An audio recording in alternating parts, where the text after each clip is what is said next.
What is up, guys? Welcome back to the Neutral Jing podcast, episode 2. I am back with Corey. Say hello, Corey. How's it going? So actually, I wanted to talk to you a bit, Corey. This past, I think, weekend, I had some cousins come over. We had some family parties, and I've been trying to make another board game. So I made a board game before, but that game is, more chess, more gamer friendly. Not friendly, but like gamer related.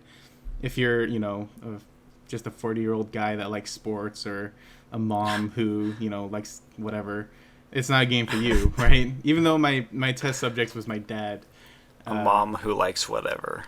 I was going to say gardening, but then I was like, that sounds sexist. Really sexist. But, she likes washing dishes and... So you got it out of me, okay? Whatever. The funny part is my mom actually does like gardening, so whatever. Nice. So I'm making another, I guess, quote-unquote board game where I'm trying to make it more family-friendly, right? My family does play some kind of board games like Pictionary, and we've played other games before. And, I've always had a lot of fun doing that. And so I was like, well, I like making games. I've found a website I can make games with, and I decided, okay, well, I'm going to make another one. I'm going to try to make one that we can play during, like, Thanksgiving or Christmas or whatever. And so, I started getting ideas, bouncing ideas off my dad and my mom and, a bunch of people. And I finally got something I liked. I tested out, very small group, even though it's supposed to be for big parties. But the problem was, this past Friday, I was going to test it with my family who, a bunch of them came over. We did it after dinner, but they started drinking. And I swear the game is not that complicated. But they could not understand a second, like a minute or I don't know. They couldn't understand anything of it, and it was so frustrating. I knew from Battle in the Void that the instructions is one of the hardest things to write, and I had the opportunity of just explaining this game that's supposed to be simple, that's supposed to be for a family, and honestly would be kind of fun if you knew how to play drunk, like if you already knew how to play. Mm-hmm. But trying how to explain to someone who is more preoccupied with like laughing at stupid jokes or whatever, or just doesn't understand what the words that are coming out of my mouth. Mm-hmm. And also another problem is like they don't understand exactly what I was trying to get out of this testing basically. Oh. Like there's things like, oh, your instructions wasn't too clear. It's like, well, I'm just trying to get the game going first before I write the instructions. I have to finalize the game kind of before I do that. Or things like balance wise, like this test was mostly just to go like, is this game fun for the family? Yeah. And they're giving me some ideas, and I wrote them down, but in the end it was just like I don't know what I got out of this. Your game needs more beer. Actually, my cousin kept going like, oh, you should give your game with vodka. Just like, okay. Wow. Have you ever had an experience like that, though? Not necessarily, like, making a game and trying to explain it, but just trying to explain a game to people? Well, yeah, I've had both, because my brother, Nathan, has also worked on... He's done the same exact thing, where he has people over and plays a game that he's making. Mm-hmm. So I know exactly what that's like, because like, he'll kind of explain it to me beforehand and stuff, so we'll both be kind of explaining it to people. We've had the same kinds of experiences, and then taking lots of notes and ignoring stupid ones. and like, okay, yeah, that's a valid thing, and kind of writing that one down. I think it's a lot of fun, but like this one game, like I feel like everyone was drunk even though there wasn't any alcohol when I was teaching them how to play Shadows over Camelot. Like, the game's really not that complicated, but for whatever reason, it was just kind of going over their heads for like, I feel like half the game, and all of a sudden it clicked, and then they're all super into it. It was just like, I don't understand why it took them so long to get there. It's like, this game's not that complicated. Yeah, like, so my game, to try to make it a simple explanation, is it's a trading game where you have cards, you have resources in your hand, and you have objectives that you have to complete, right? Mm-hmm. And so then how you complete the objectives will be something like collect a certain amount of resources, or but what's kind of special about my game is that sometimes it's not about collecting a specific thing, but trading with a specific player, or how to trade, or what kind of trade, so that it's not necessarily about collecting, 6 red cards, but it's about, getting people to trade basically. And yeah, and that's kind of the basic simple things. There's a few extra things in there, but it was amazing how long it took to just explain that part. Yeah, well, and if you were to come over with like my group of friends that plays board games, it probably would have taken like 16th of the time, because they have all the reference points. Yeah. They get like, oh, this is like if you took the trading from Settlers of Catan and combined it with this game, and then you have that. Whereas with them, it's like, I know how to play Apples to Apples and Monopoly. Does that help? They don't have the points of reference. That, especially if you can't recall the board games you've played because you're drunk. Yeah, that too. yeah. Alcohol plus no experience with board games outside of like Chutes and Ladders and Candyland. Yeah, it's not going to help much. Anyways, I thought it was kind of interesting since we've took a design class together, and it's, do you still remember our edition of, was it Guess Who or whatever, or Guess BS? Yeah. Yeah. Well, what's the original game? Guess. It was like we had to use an original game, or use a game that's already made and kind of make new rules for it. Yeah. And it was Guess. Is it Guess Who? Is that what it's called? I can't remember. It's the one where you ask the question of like, does your character have white hair? Is he wearing glasses? Yeah, and then you flip down yes or no. So, I forget what it was. It was like, basically you're allowed to lie in our version. Oh, that's right. And then if you called them on it, then they lost or something. Yeah, there was a kind of a flaw in that once you lied, and if you didn't get caught, you would automatically win. Yeah, basically. But I thought it was kind of an interesting idea to the game. Yeah. Anyways, you want to go into the news? Sure. All right, let's start with the headlines. First up, we have, after delays and name problems, Watch Dogs finally gets a release date, May 27th.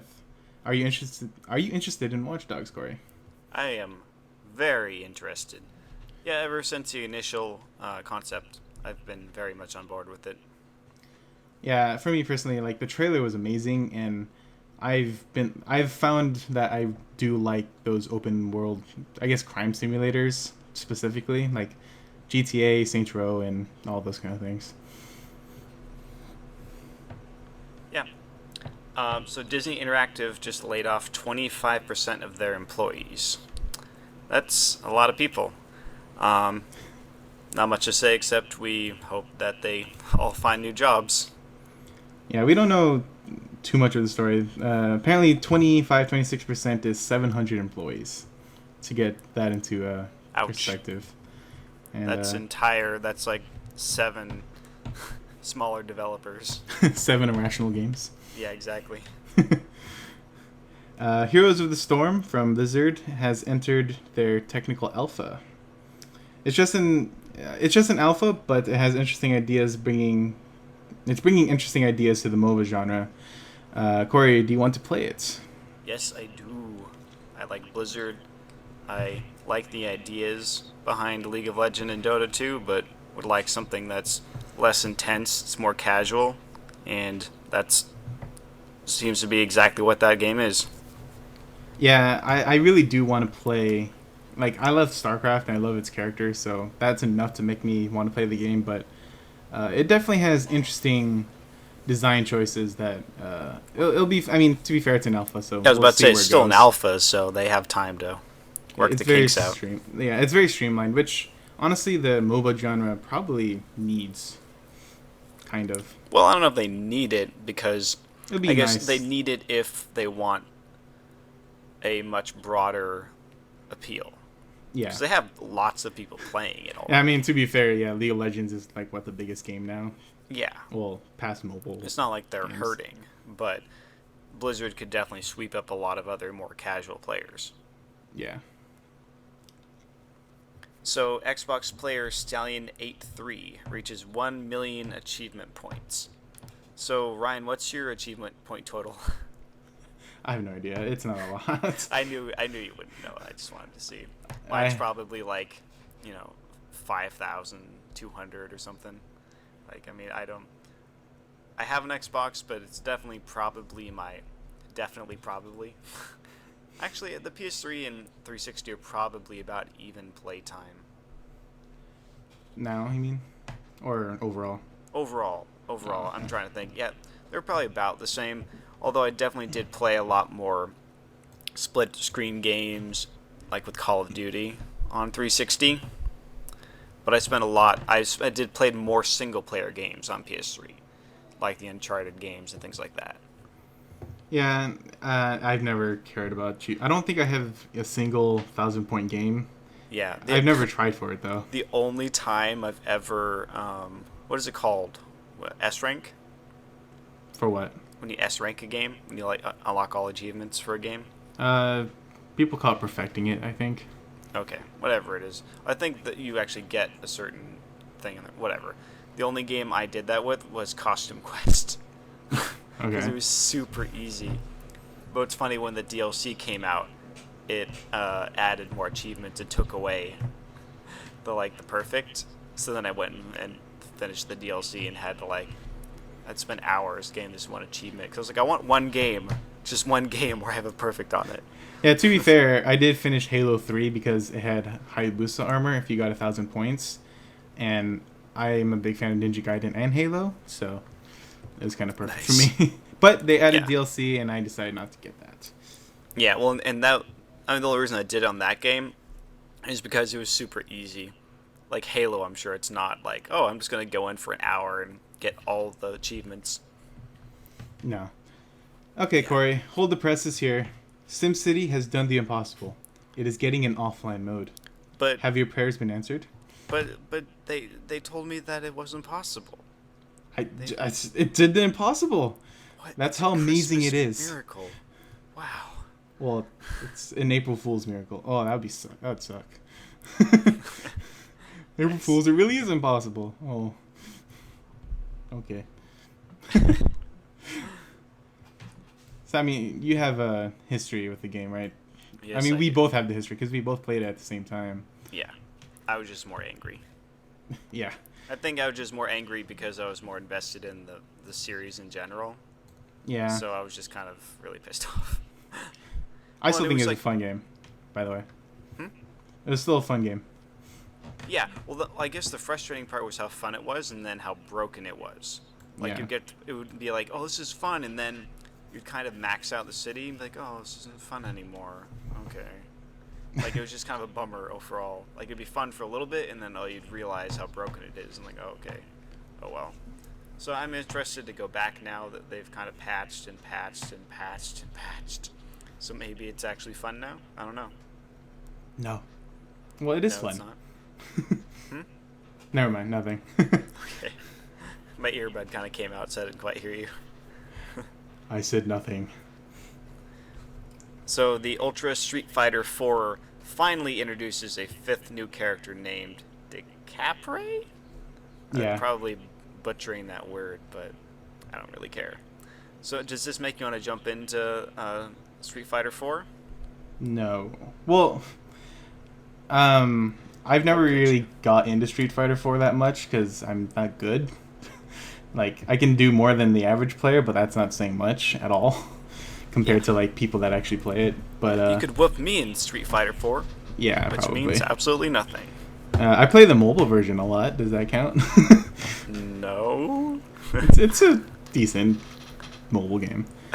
But yeah, so I had stopped watching the fighting games, Street Fighter, and stuff like that since I started watching League of Legends. But the character actually looks pretty fun. I don't think a lot of the actual players necessarily love the reveal since it wasn't even really a new character. It's just, I mean, it's a character that's already in the Street Fighter world, and she's a Cammy clone basically.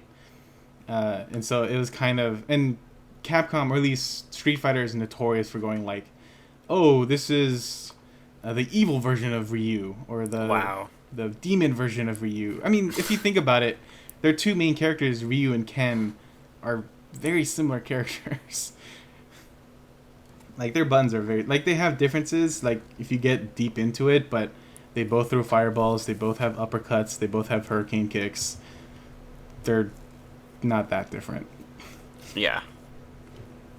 But yeah, so those are our quick. Well, it was much quicker this time, I think.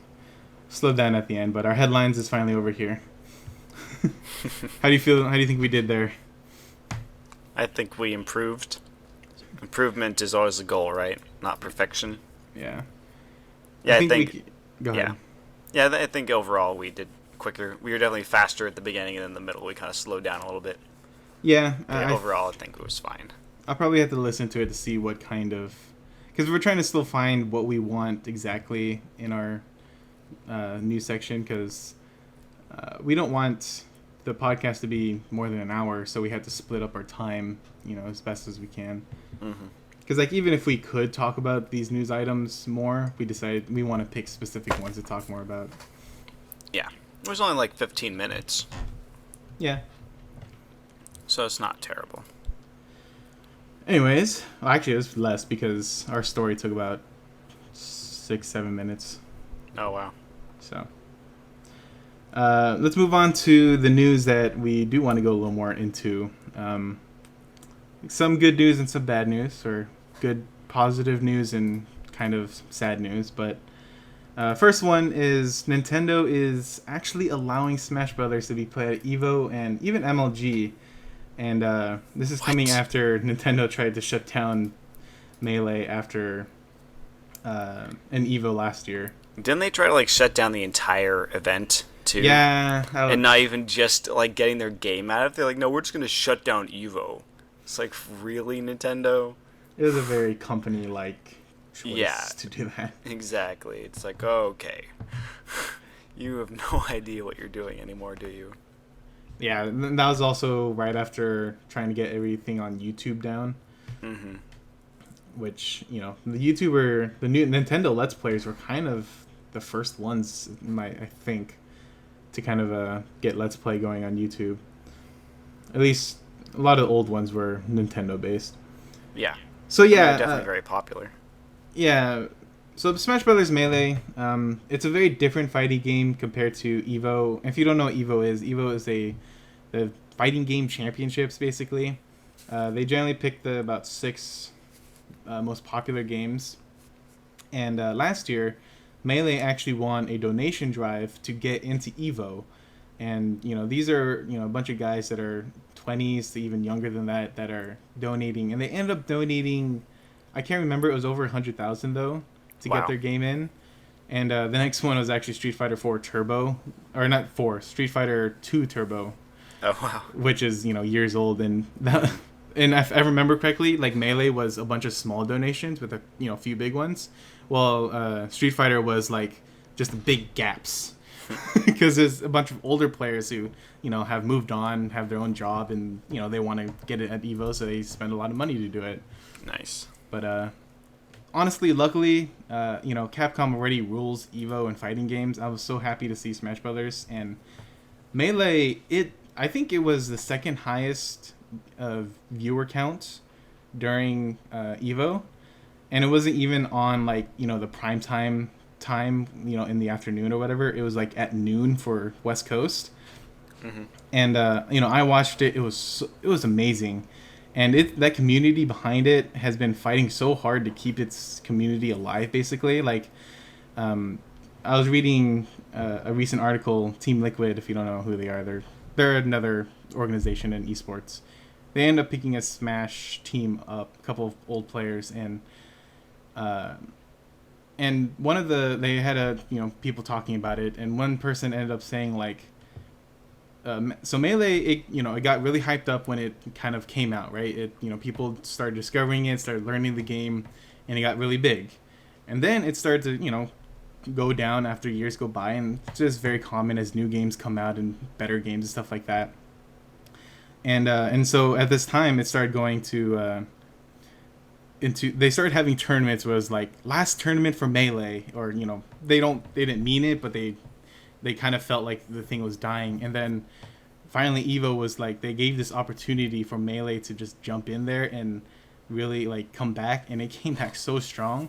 And now now it's getting picked up everywhere, and Nintendo's finally breaking and not being stupid. And yeah, so it's a really cool story. I mean, I think there's a documentary on like the Melee community and stuff like that I haven't seen personally, but I heard it's pretty good. Oh, really? I will definitely check that out. I really like video game related documentaries. Like The King of Kong was really good. Yeah. I like anything to do with that. That's why I like the free to play one that's coming out tomorrow. I'll definitely be watching that one too. Yeah. So did you play Melee like when it came out? Oh yeah. I mean we got the original Smash Brothers. Played just crap out of that one. So Melee, we probably pre-ordered that one. Like we didn't pre-order often. Like that one, yeah, we played that a ton. Could you pre-order back then?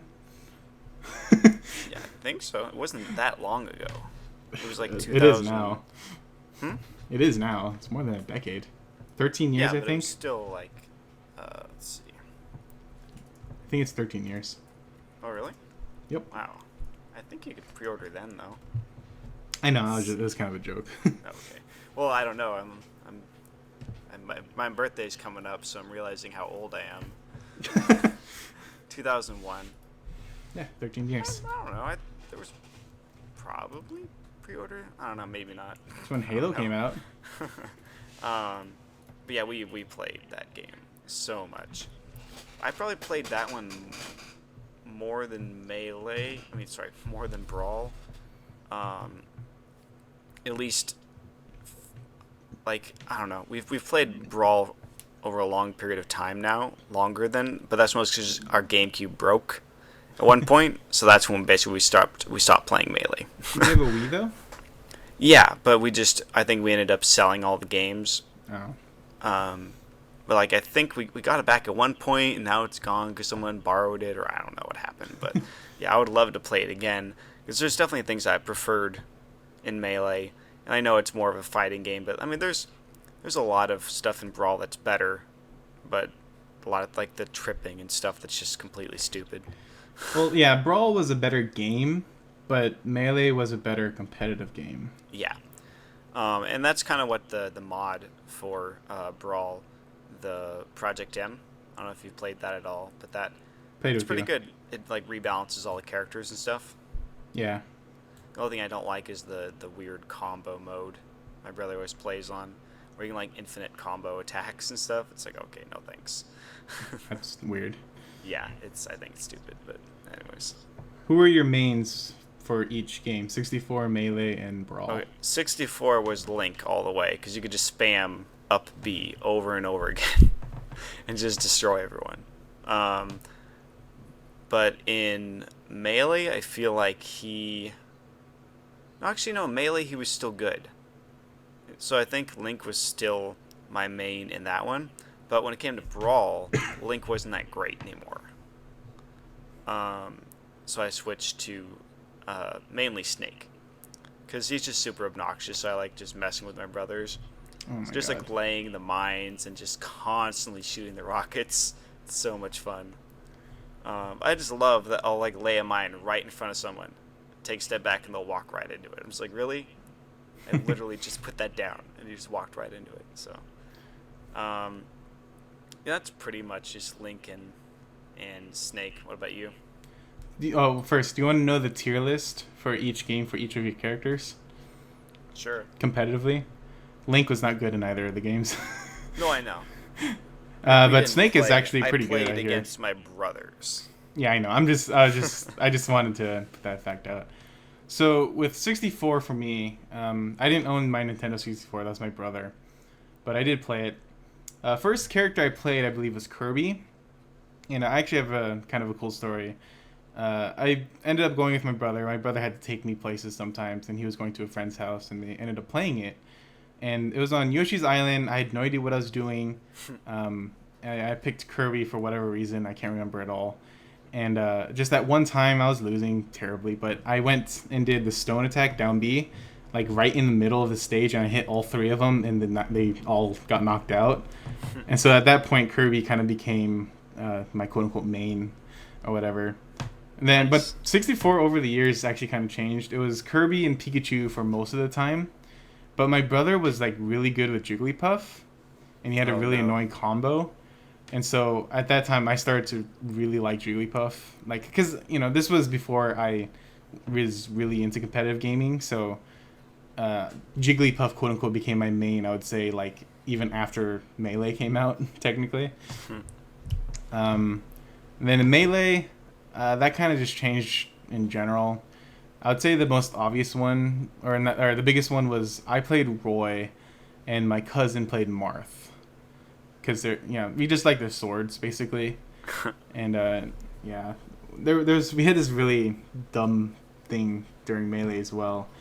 We there's a picture mode, or like during practice you could take pictures or whatever. Yeah. We had like two funny moments. So the first picture we took was, Peach has her umbrella, her uppie, and she floats down very slowly. Mm-hmm. I don't know how we did it, but we got Luigi to like break his shield, and then he gets, knocked off, and he looks kind of like dazed or whatever, and he's looking straight up. And so we took a picture of Peach like floating down, and Luigi's just like looking up very dazed. It's hilarious. Wow. And then Nice. the only other one was we tried getting Roy and Marth to do like the whole classic samurai like slash between each other, and then like pause it and try to take a picture. So we ended up going to a stage. We zoomed in so that you can see the characters a little bit better. But for some odd reason, it was like we were drunk, but we just kept going back side to side, and something about it was just hilarious to us. Like you're just like, oh, sorry, my bad, I'm going to the, and then you see the guy just walk across the stage. Like it was funny imagining it like this was a real like play that was going on or something. Just imagining like a high school play going all sorts of wrong. Like you see like the background stage falling out or something, going, oh, sorry, my bad, and running away and stuff like that. What? I don't Nice. know. It's hard to explain why it was funny. Yeah, It's probably no, only I funny get because it. of that time. We always just did it when like two characters would fall on top of each other or something awkward. It was like, look at that. It looks like you're having sex. That kind of thing. Yeah. And then Brawl, I don't have a main. I didn't play that game enough to have one really. I Yeah. would probably pick.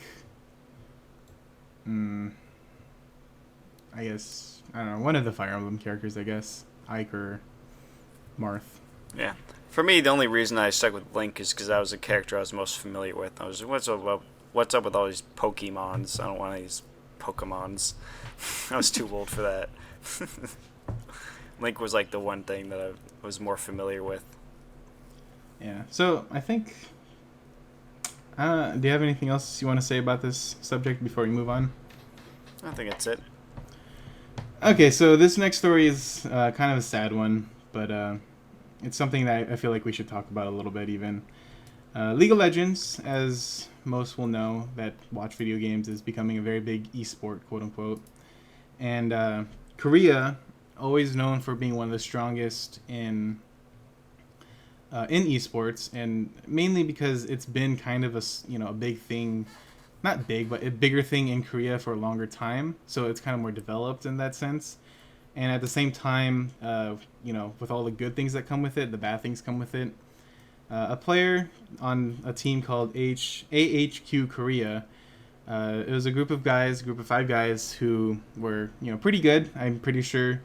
And their AD carry, his name was Promise. I don't know his full real name. His gamer tag was Promise and Famir or something like that. Apparently he was pressured by his coach to fix matches, and and he was kind of told that like he needs to do this, otherwise he's not going to become a pro gamer or stay a pro gamer.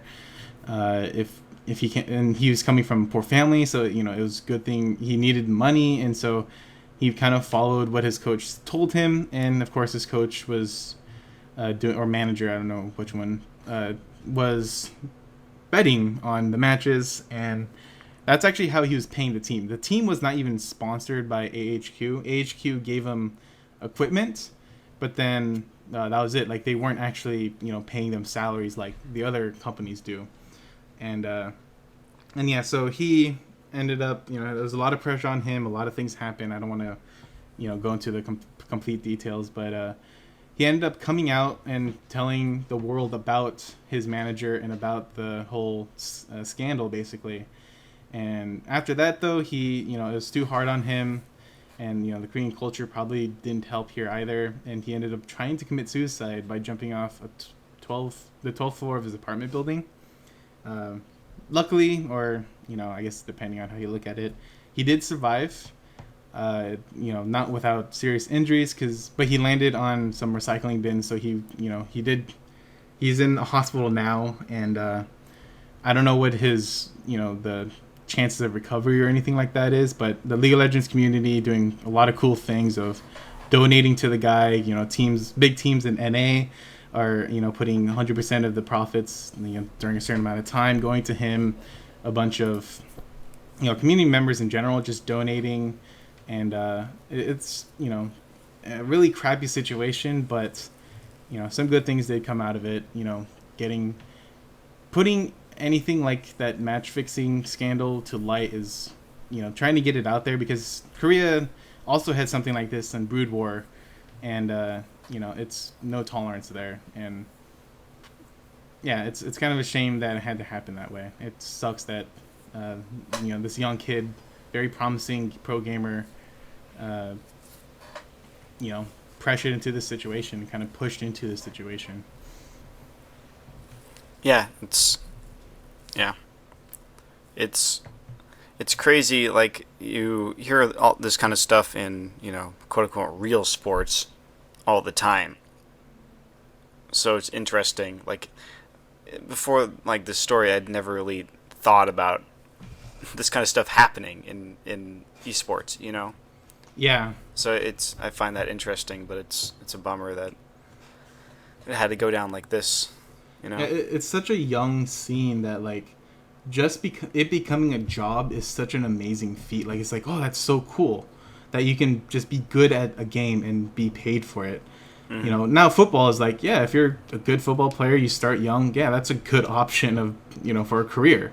I mean, not great option, but it's it's an option that will make you a lot of money. And it's now that you can actually kind of do that and actually get a job out of it is just an amazing feat. But then, like I was saying, Korea is it's kind of further ahead. So these scandals that are going to come out in NA sooner or later, I'm sure, if not already happening. Things like match fixing, things like even I don't know how much steroids would help pro gamers. It would help a little bit, but I don't know if it would help as much. Adrenaline for staying awake longer or something. Yeah. Things like that are going to come out. One of the biggest things in football was something called a bounty gate, where players were being paid to injure players in the game. Not like outside the game, but yeah. And so it's something that's going to come with the good, but hopefully he has a quick recovery, a good recovery. I don't know how he's going to honestly live past this, because one of the things I kind of want to bring up is Korea is known for being very strong in esports, but a lot of the reason is because of its culture. And its culture, like, I'm not going to pretend that I'm a professional on its culture, but I do know that it's a very strict culture. It's very honor based. It's very honor based is probably the best way to say it. Like, right now he was a part of a scandal that would make him dishonest and kind of scummy. And even if he recovers from this, even if he recovers fully, I wouldn't doubt if he can't become a pro gamer anymore, just because of how the culture is. Even if everyone kind of feels like he was pressured into it, it's not his fault. He was a young kid. It's just that culture does not see it that way necessarily. I mean, I don't know if it's changing. Like I said, I'm not a professional. It's just something I've heard. Yeah, no, I think that's a definite real concern. So I guess maybe the one good thing is that I don't know, maybe it won't help people come forward, but I guess maybe the community reaction of them trying to help will make them more likely to come out and be like, hey, same thing's going on with my team. They're paying me and pressuring me to do this thing. Maybe that can be the one good thing that comes out of it. Yeah, I think the coolest thing is that since esports is becoming more and more worldwide, you don't have to necessarily stay in Korea anymore to become a pro gamer. And I mean, it's not good to say that. Oh, it's good that Koreans are leaving South Korea or whatever, but uh, like StarCraft has been pretty well known. It's been out there a little bit longer, and there's a bunch of Korean players coming to United States, going to school, still competing though, and the opportunities are getting bigger and bigger because of things like this. I feel like, and yeah, that's all I really have to say. Again, hopefully he has a good return, gets back to good health, and hopefully something good happens to him because he definitely can use it. Okay, Corey.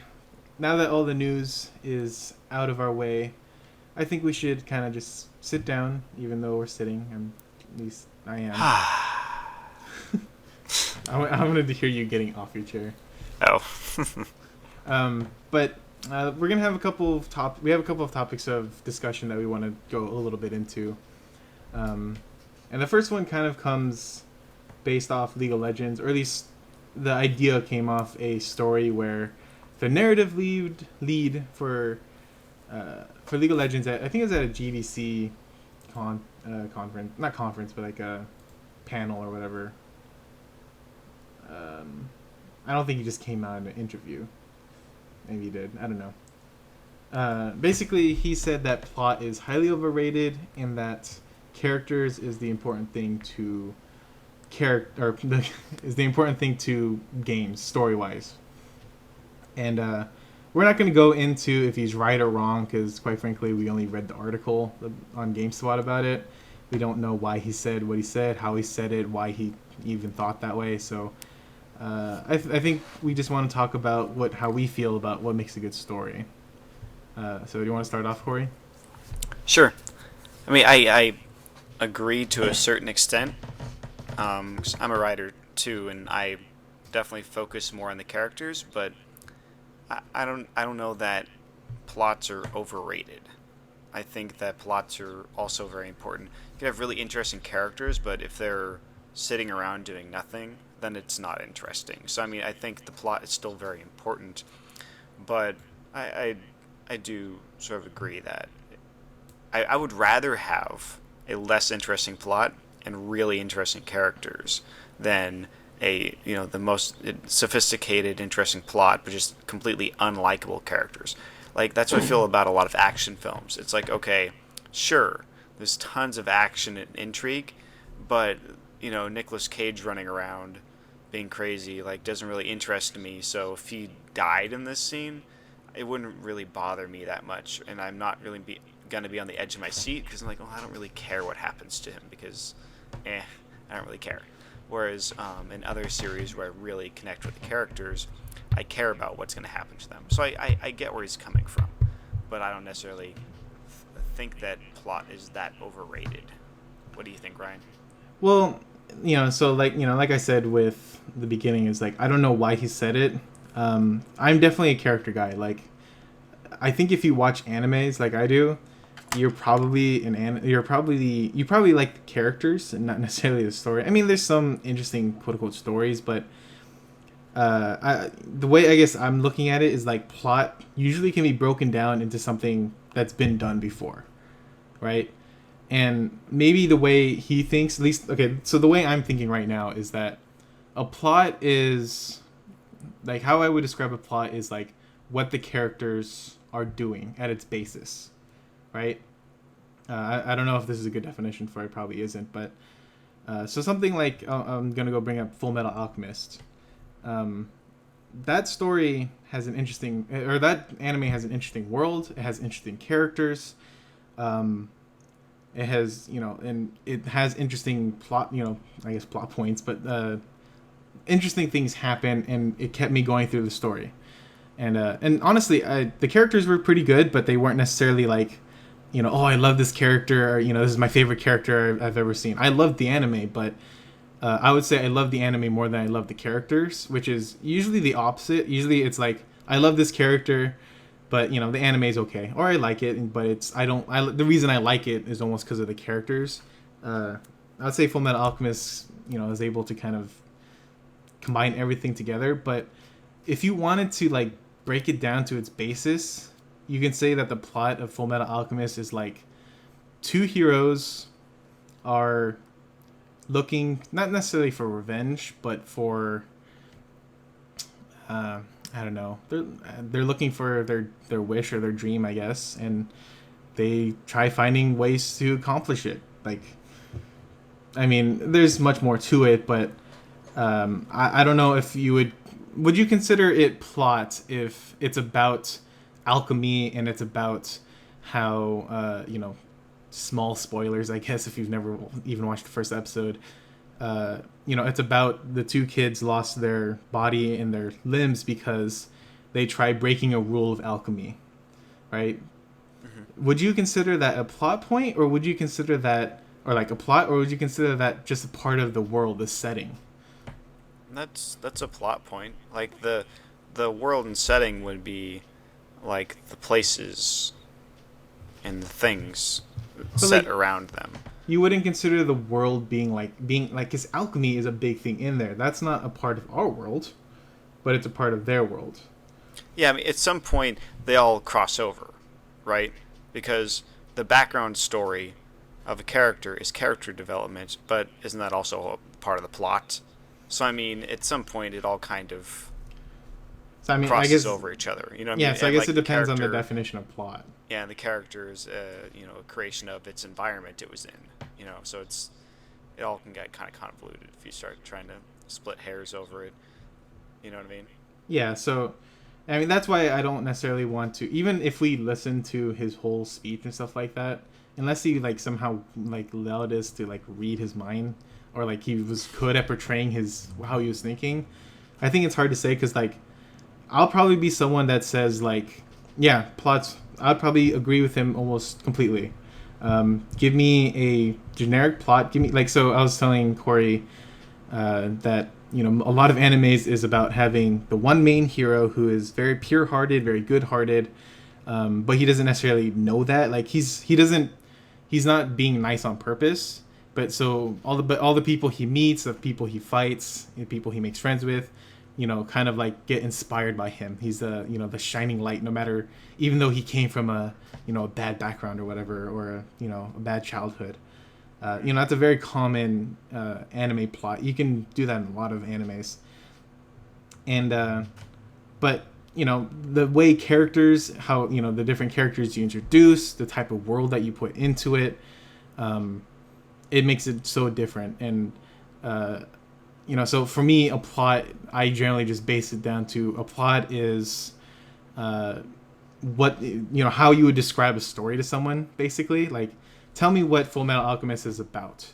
Well, it's about this guy that does this, this, and this. Well, but you don't get into how alchemy works, or how how the characters had to do that, why they did that. They just kind of, just saying that, oh, it does this, this, and this. But for like you're saying there, you would define plot as those specific things that I feel is more setting in a world. So it's hard to say, Well, for me, I guess most of my problem is just the word overrated, because I would say I would say I would say that most modern fiction focuses more on the characters than the story.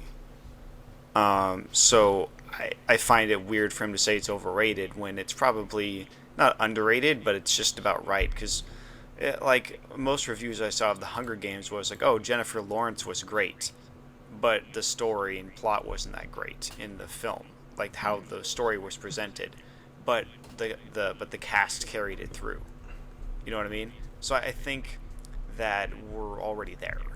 So I find it strange that he's talking about it being so overrated. Well, I wonder if that's more just because that's how celebrities work. Well, in like Harry Potter books, I mean, I guess those ones. I mean, if you like that series, the story is interesting, but it's really about the characters, and their relationships and their growing up together, and it's really less like it's. There's the chosen one. There's the one really evil bad guy. It's like, okay, wow, that's original. You know what I mean? So it's I think people kind of already have it right most of the time. I guess is what I'm getting at, and I don't think that is really a problem that people focus too much on the plot. You know what I mean? Yeah, I mean, honestly, like I said, overrated is just a dumb word. Yeah. It really is. Like, and the reason I'm saying this, like, I have like a hate about it is because this kind of connects to football. So I watched a lot of football play. Like, I watched a lot of football. I follow football. I'm on a moderator on a forum for football. Well, I'm the video game forum moderator, but whatever. As confusing as that is, I did, so I went to this site because I wanted to watch football, and then they'll talk about like, oh, this player is overrated. Mm-hmm. Well, I don't think that player is good.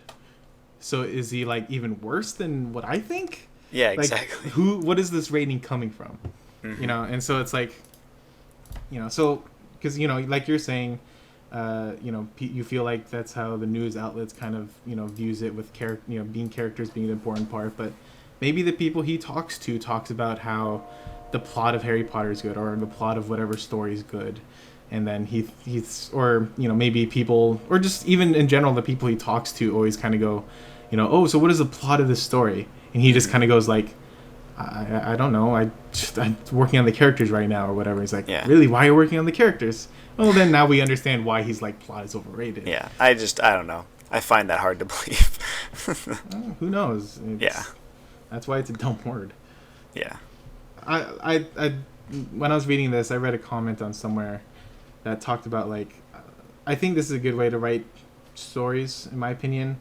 Whereas like, where he kind of agreed with that plot isn't super important, but having like writing good characters, writing a good setting, writing a good world, and the rules of the world and all that kind of stuff, and then writing these in-depth characters, and then letting the characters actually kind of form its own story, I feel like that would get a lot more people less annoyed probably, because like one of the most annoying things is to have a character like have a 180 or like have something that doesn't feel like it fits their character that they've already described, even if it necessarily doesn't mean they wouldn't have that opinion, but yeah.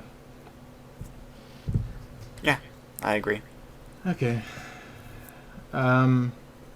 Next up, kind of going on, I would say almost the complete opposite, going back to the gameplay side. It's a very recent, what is it called? Recent trend, especially on Steam, to release a game in its alpha or beta, kind of like Heroes of the Storm, and just let it go out there already. What is your thoughts on this, Corey? When it's done right, it works really well. Like Minecraft, I got that pretty early on, and it had enough of a game there and just enough excitement around it that it was really fun to be there early.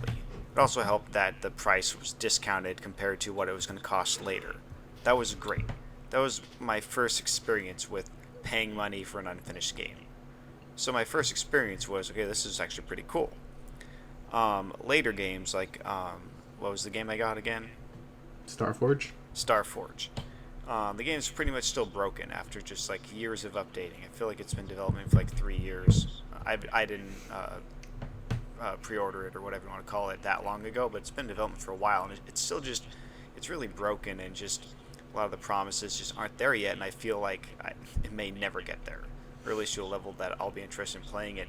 So you can really get burned by it, as far as when you have to put money forward. With something like Heroes of the Storm, right? Yeah. HOTS. With that one, you are only putting your time forward. So the only thing you're wasting is your time, unless there's microtransactions or something. I'm not sure how in-depth that part is yet. Actually, I think you can buy mounts and stuff for your character, but, minimal money, I would think. So, I don't know. I feel like free betas are cool, and paid betas are cool as long as, like, I would say even something like Rust and DayZ do it better because there's that fervor and excitement around it.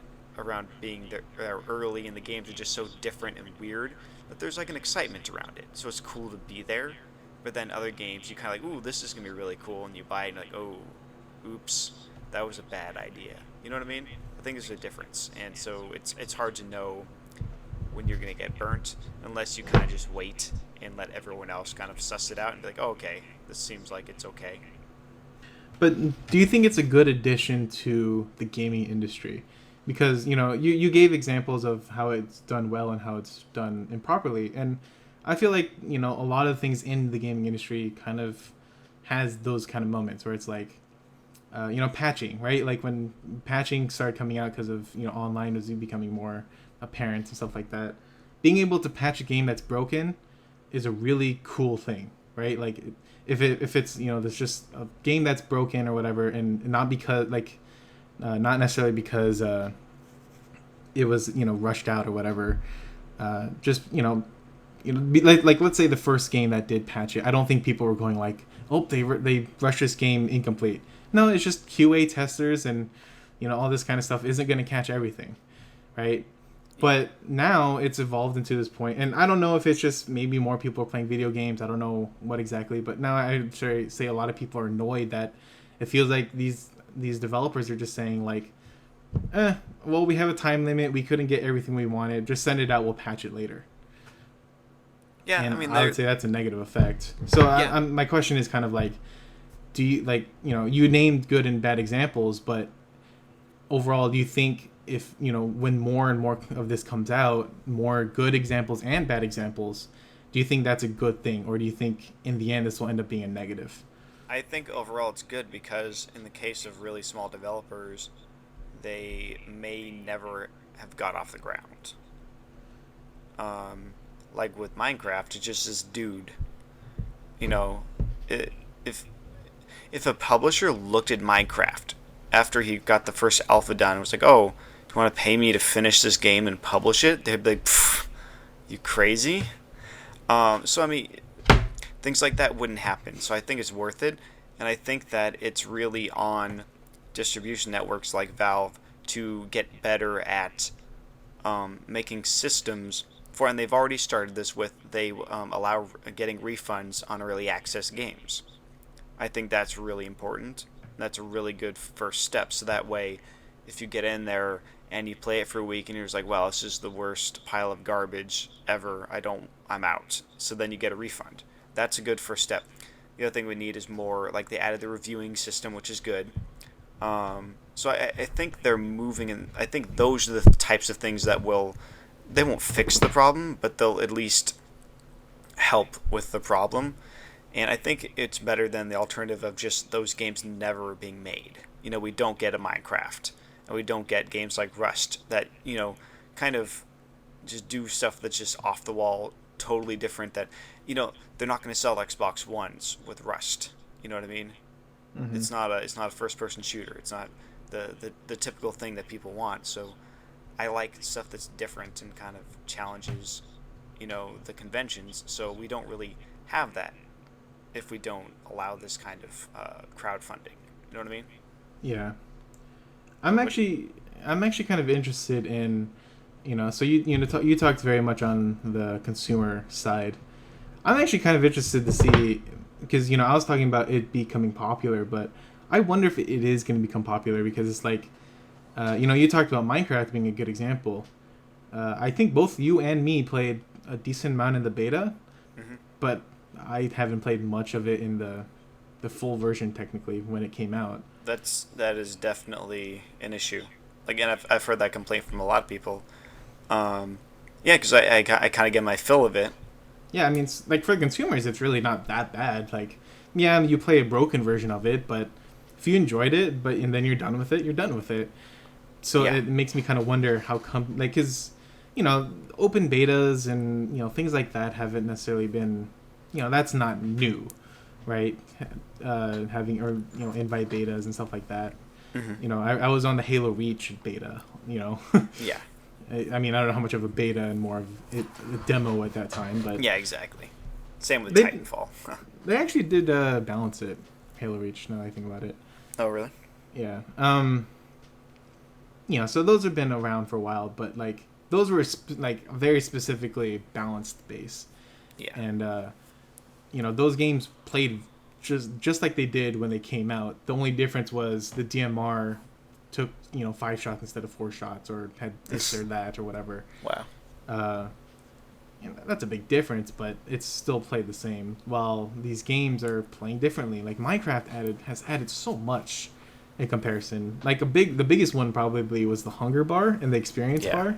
Mm-hmm. Like that's a completely different game from when it started. Yeah. So I personally don't have a major opinion of it. That's why I asked the questions more so, because I don't actually like.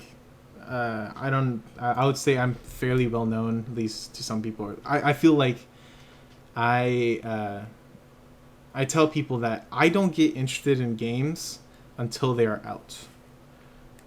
And so, like, even though betas are playable, I just kind of go like, even if these betas are now even becoming more and more playable, like Heroes of the Storm is quote unquote technical alpha.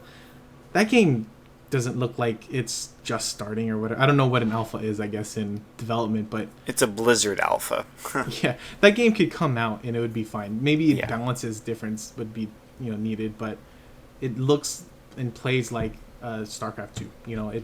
It doesn't look like it has these problems that oh yep, sorry guys, sorry that this character is walking backwards now. No, all the characters walk fine. All the characters shoot fine. The animations are good. Yeah. Even if alphas and betas are starting to become more and more like that, even if they're fake names or whatever, I just don't find games. I don't want to play a game until it's completely out. So I've never really cared too much about early access or betas. I did play Minecraft early though, and Halo Reach. So you lied. Just kidding. Well, I played them. Yeah, I know. I mean, there are games, especially sequels. Mm-hmm. That I get interested. That I like Mass Effect stuff, but new games, like even like Watch Dogs, I want to play it and I'm interested in it, but I'm not looking for every single trailer. I'm not looking for every single news that's coming out for it. I heard that it came out May 27th, and I'm good with that. I'm ready to wait. Yeah. But yeah, that's all I have to say about it. Do you have anything else to say? That's about it. Okay, let's move into finishing thoughts. You want to go first? Sure. The Incredibles 2 is coming out. And Cars 3. But no one cares about Cars 3. Cars 3 is really coming out? Yes, it is. Unfortunately. That's Why? like the footnotes are like, oh yeah, and Cars 3 is coming out too. What? That brand must be actually still good, because... Well, it's because kids see it. I know, but like all kids will see all their movies. Yeah, that's true. I mean, I guess they're getting into sequels in general. Like, they had a Monsters Inc. sequel. Incredibles. Which I didn't see. I didn't see either. It just looked kind of mediocre, so I was like, I'll pass. But, like, The Incredibles 2 was so good. Well, Monsters Inc., the original one was so good. It's just, I don't like prequels in general. They tend to just do too much retread and backtracking and making up excuses for why things are happening the way they are. It's just like, no thanks. So hopefully The Incredibles 2, because it's called Incredibles 2, will be a direct sequel. And that's always more interesting because it's fresh. It means new things happening. You know what I mean? Yeah. So I'm definitely more excited about that. Yeah, Incredibles, the first one was basically a prequel. Well, not a prequel, but it was the origin. Yeah, origin story. So you can't really have a prequel there. Yeah, exactly. I mean, I guess you can have a prequel for... No, they even kind of talked about the mother and the dad and mom's... Yeah, they can do the same exact thing. Oh, it's like, oh, the mom and dad's in college. Oh, exciting. You're like, oh, boy. I'm excited. Like, I haven't been watching many Disney or Pixar movies, but they're generally always good. Yeah, I mean, and even, like, if someone was like, hey, I want to come over tonight and watch Monsters, Inc., whatever the second one's called, I would go over and watch it. It's just not the kind of thing that I'm going to, like, go out and buy it or rent it and watch it myself. You know what I mean? Yeah. Did you ever watch Frozen?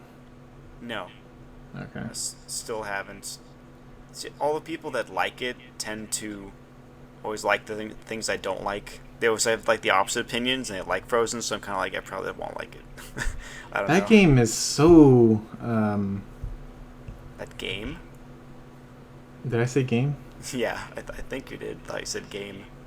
That show, that movie, it's having that. What is it called when you have like very varying opinions? Like you have, Polarizing.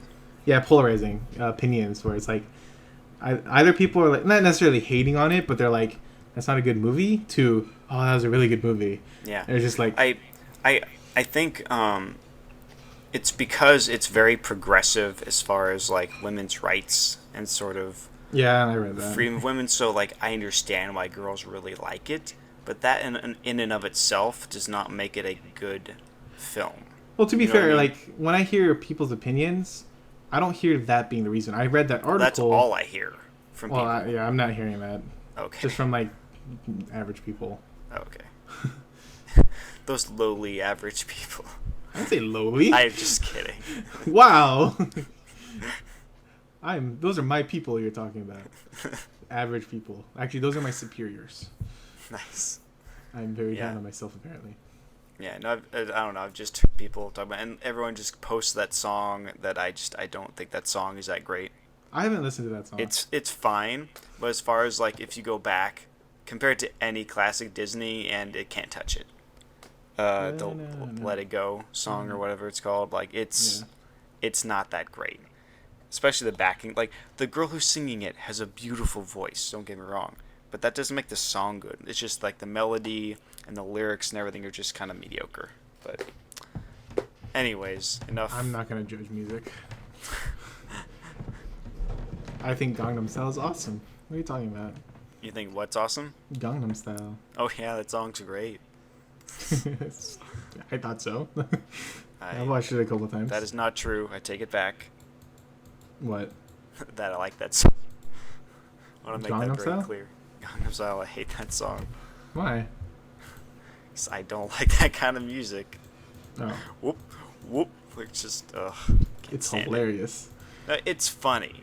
Okay, there's two different discussions: funny video / song, or like good song. It's like two different discussions. Yeah, like I'm known as not having an opinion on stuff. Mm-hmm. Music, I literally have no opinion on. Oh, Okay. my opinion is I like it. I don't care for it. Those are my two opinions on them. That's funny because there's this study about how people react to music, and there's some people that it literally music does not affect them emotionally, like it just doesn't register with them. It's sort of just like, oh, listen, it's like, it's fine, but whatever. Whereas like on the other end, people who are like the mood of the song like directly influences their mood. You know what I mean? So Yeah. you're probably somewhere in between there, where it's like Yeah. you like it, but it's sort of like it doesn't hit you that hard or something. You know what I mean? It's Well, interesting. I feel like I would say like early on in my life, I would say that music has like it's not really needed. But as I like nowadays, I listen to like the Halo 2 soundtrack, and like that just brings out emotions in me. Like there was this one moment where I was gonna play Halo 3 with like my brother or something like that, and so I just went into the lobby. I was in the dark and it was just listening to the very calming music or whatever in the lobby, and like it's not the same as Halo 1 or 2, I don't think, but it's very similar.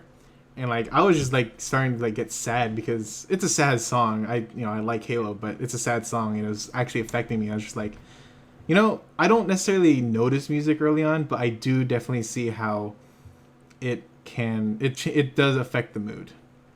Yeah. But I'm not gonna be someone that says like, oh, this is a good music for this. Well, I just go by ear, whatever.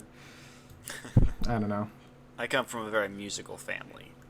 Like all of us, like we could all be like the Van Trapp family from Sound of Music, where like every member of the family Yeah, plays an I instrument know kind of that. thing.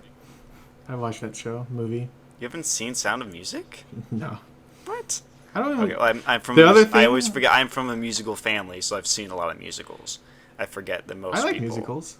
Oh really? Okay. Yeah, actually, I do. Oh, okay. Sound of Music's pretty good. It's not like the best musical, but it's pretty good. Movies would be the other thing I don't necessarily care much about. So, Whatever. Yeah. Anyways, Incredibles 2. When does it come out? You said it just got announced. They do. I think they only said that they are developing it. I'm excited for it. I recently watched it. It's a good movie. Yeah. Now I want to go find it, but I don't want to pay $30 for the Blu-ray. It's just ridiculous. That shows how you feel about it. I wouldn't either, but whatever. But I will add it to my wish list for my birthday. Oh God. Wouldn't mind someone else paying for it for me. Okay. So my finishing thought is really kind of small. I haven't finished Korra season 2. You should be ashamed. You were on a Korra podcast for a this while. this freaking podcast title comes from, well, I mean, not That's Korra true. specifically. I forgot about that. Neutral Jing is from that series. But I love that I'm the one who was all like annoyed with the series and was just all frustrated with it, and I watched all of it. How was it? The Second season. Second season was very good, I would say. Oh, okay, that's good. It still is the unfortunate thing of kind of wrapping up everything. So like really? season is its own story basically, and that's it's 13 episodes. Yeah, it's kind of frustrating. Was the plot going back to that? Was it kind of like as big though as the first one? Because I feel like the first season It's way bigger. Really, and they try Some wrapping ways. Like overall, I would say the early parts of the season were kind of slow, but there is a 2-part episode that is just the best. Like, those 2 parts are almost better than Avatar, like the original series in some ways. Just those 2 episodes, like, as a whole, not even close, but, like, these 2 episodes really kind of, I don't want to say, but it's really cool what they do in these 2 episodes. And I feel like that redeemed, like, the entire season, basically. That's good. That's actually, you saying this kind of things is actually making me want to. That's giving me more incentive to watch it, because while I wasn't necessarily as down on it as you were, I wasn't loving it as much as The Last Airbender.